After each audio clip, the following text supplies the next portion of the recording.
தேவன் யாக்கோபிடம், பெத்தேல் நகரத்திற்குப் போய் அங்கே வாசம் செய், தொழுது கொள்ள எனக்கொரு பலிபீடம் கட்டு.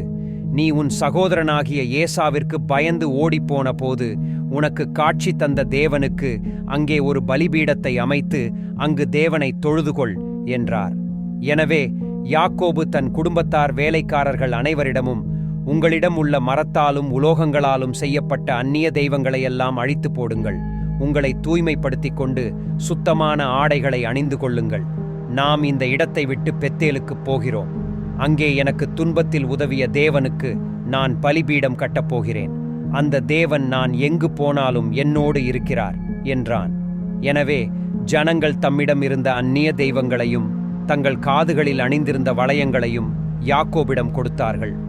அவற்றை சீகேம் நகருக்கருகில் இருந்த ஒரு கர்வாலி மரத்தின் அடியிலே புதைத்துவிட்டான். யாக்கோபும் அவனது மகன்களும் அவ்விடத்தை விட்டு புறப்பட்டு போன போது அப்பகுதியில் உள்ள ஜனங்கள் அவர்களை பின்தொடர்ந்து போய் அவர்களை கொலை செய்ய விரும்பினார்கள். ஆனால் தேவனால் ஏற்படுத்தப்பட்ட ஒரு பயம் அவர்களுக்கு ஏற்பட்டபடியால் அவர்கள் யாக்கோபை பின்தொடரவில்லை. எனவே யாக்கோபும் அவனைச் சேர்ந்தவர்களும் கானானிலுள்ள லூஸை அடைந்தனர். லூஸ் இப்போது பெத்தேல் என்று அழைக்கப்பட்டது.